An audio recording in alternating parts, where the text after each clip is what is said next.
Dr. Robert Schuller has a scale of spirit for when you ask someone, how are you today? Let me read it to you. It's on a scale of 1 to 10. How are you today? Number 1, no answer. Silence. Trembling lips. Eyes filling with tears. That's the worst you can get. How are you today? Number 2, profound anger. A torrent of profanity. 3 out of 10. How are you today? Awful. And you'd be too if you faced the problems I face. Number 4. How are you today? Not too bad. That's just one step above awful. Number 5. 5 out of 10. How are you today? Pretty good. That's just one step above not too bad and 2 steps above awful. 6 out of 10. Good. 7 out of 10. Great. 8 out of 10. Terrific. 9 out of 10. Fantastic. And 10 out of 10. Sensational. Where does your usual answer lie? Try any better and I couldn't stand it.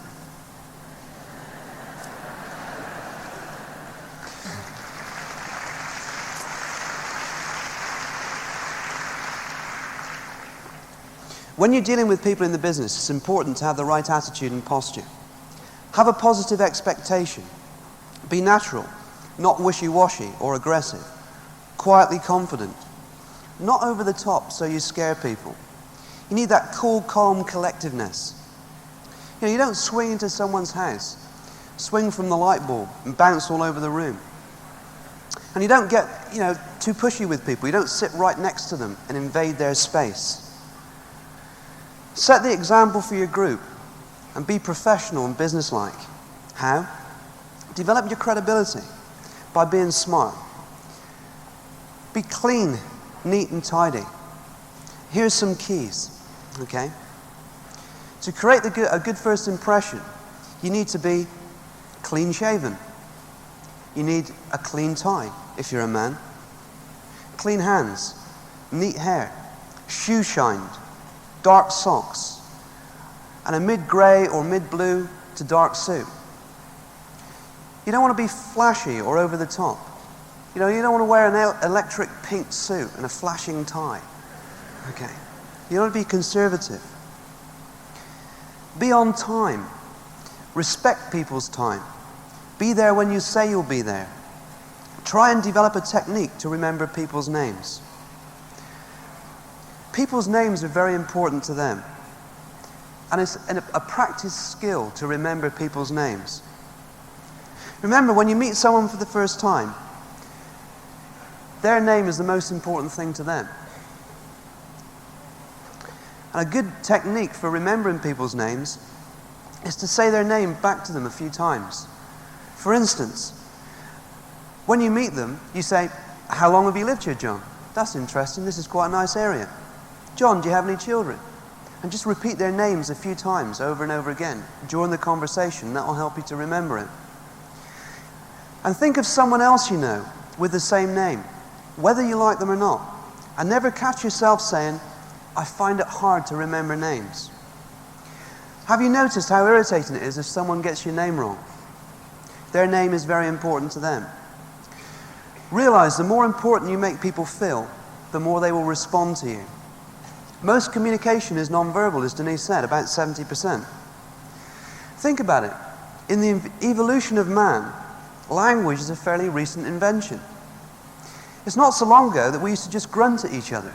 Now, some people still do that. So body language is important. That means when you meet people for the first time, a good handshake, not a dead fish or a bone crusher. Okay? Something in the middle.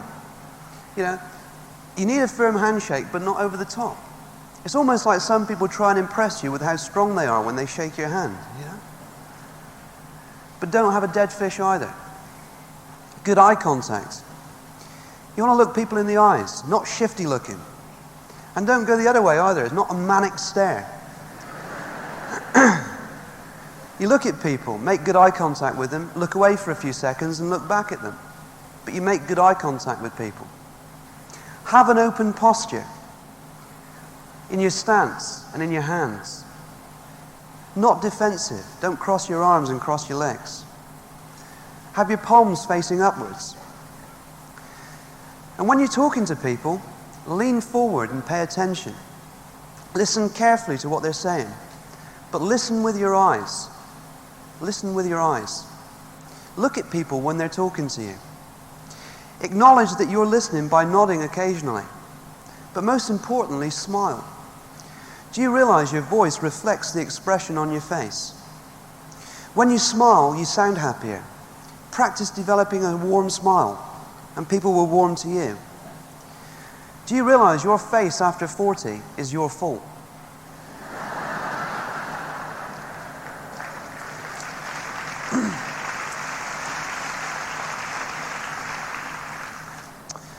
I'd like to read you something. It's called The Value of a Smile. It costs nothing but creates much. It enriches those who receive without impoverishing those who give. It happens in a flash, and the memory of it sometimes lasts forever. None are so rich they can get along without it, and none are so poor but are richer for its benefits. It creates happiness in the home, fosters goodwill in a business, and is the countersign of friends.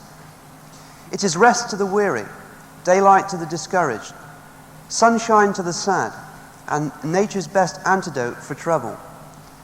Yet it cannot be bought, begged, borrowed, or stolen, for it is something that is no earthly good to anybody until it is given away. The value of a smile. First impressions are very important. Let me give you 3 guidelines for dealing with people and creating a good first impression. Number 1, be honest, sincere, and fair. Your integrity. People of integrity expect to be believed. Success is not what you have, it's what you are and what you believe in. Number 2, be committed to excellence at all times. Become a rock for your organization. You don't need people, they need you. Realize what you have your hands on and be committed to excellence. Number 3, treat people the way you would like to be treated. Imagine, how would I feel if I was being treated this way when you're dealing with people? Character is the resolve that makes you do what you said you'd do after the emotion has passed. So be a person of your word. Now let me give you 4 things not to do. You can call them the 4 C's if you like.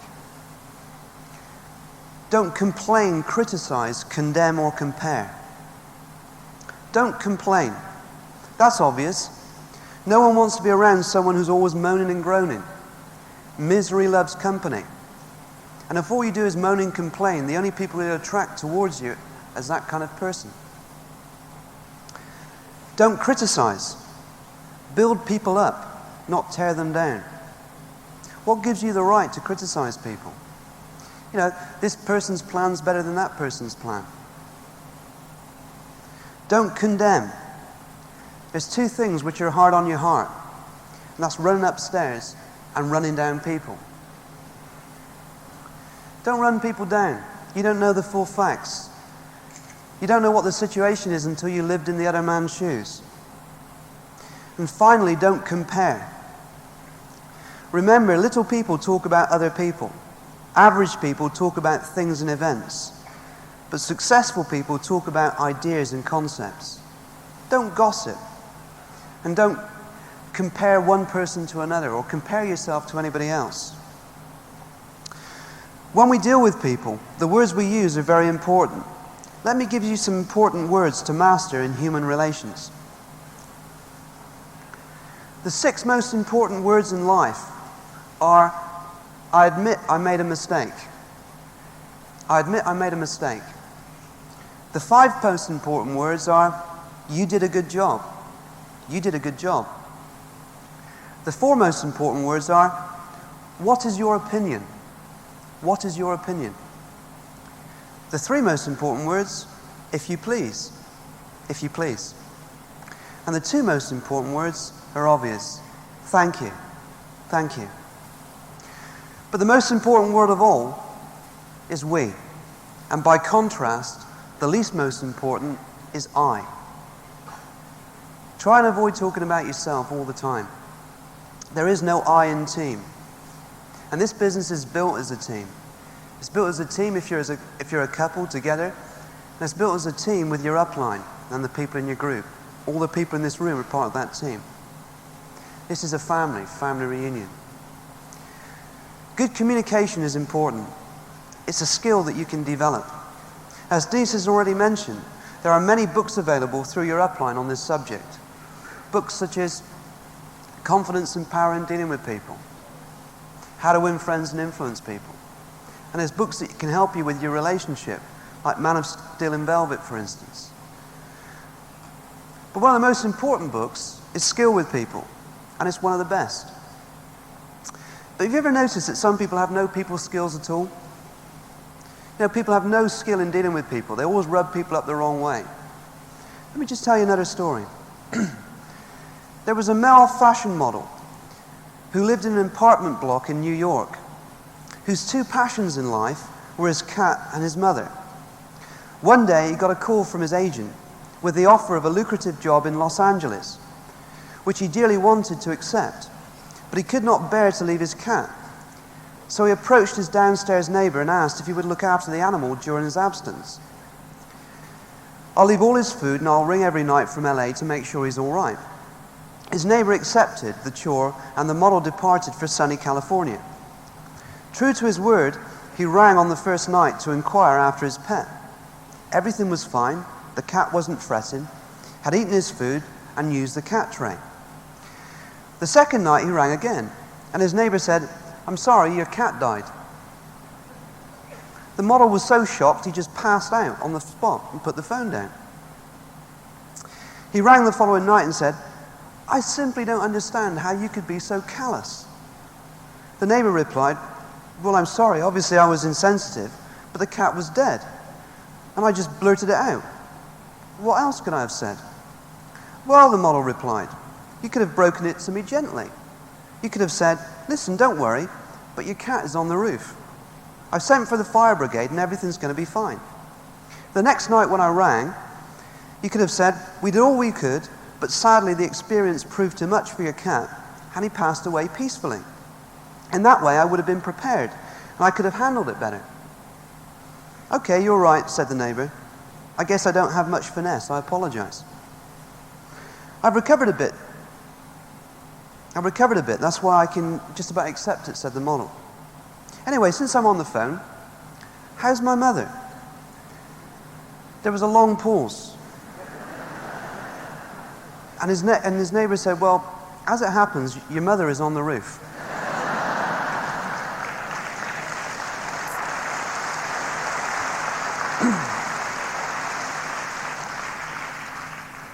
As I said, good communication is a skill.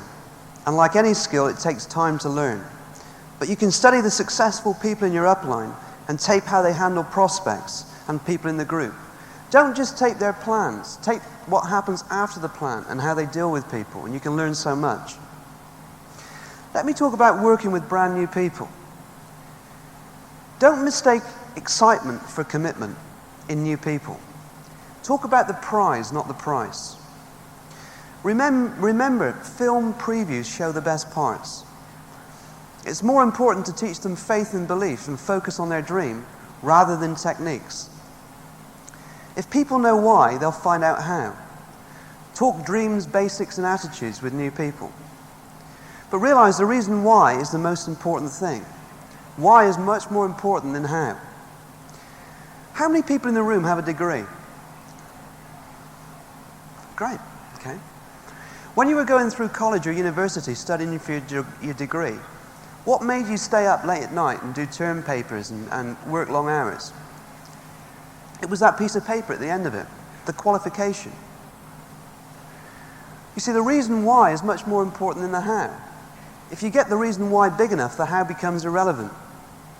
So the dream is the most important thing. Big dreams inspire big things. When the hunger is there, the ability will come. And you've got to get people focused on their dream, not on the obstacle. Because when we come into the business, we all have things to overcome. Different people have different things to overcome. It could be lack of confidence when it comes to selling the products or using the telephone. And that fear is like this podium. And if people just see the podium, all they can see is their fear. But what you have to do is get the dream big enough behind them so they can see over the top of the podium and build the dream bigger than the fear. So the dream's the most important thing. Put it another way, how many people would come up on stage and do a press-up for a penny? Now, I'm sure some of you would, just to get up on the stage. But most people wouldn't. But what about if it was £5 per press-up? Or £100 per press-up? Or £10,000 per press-up? At £10,000 per press-up, most of you would be up on this stage trying to do a press-up, wouldn't you? But what's changed? The price hasn't changed. The only thing that's changed is the price. So get the dream bigger than the obstacle. The workload doesn't change, only the price. Take an interest in people's dreams. Get pictures and brochures for them. Find out what people want. The more you leave them feeling better, the more they'll want you back. It's nice to be important, but it's more important to be nice.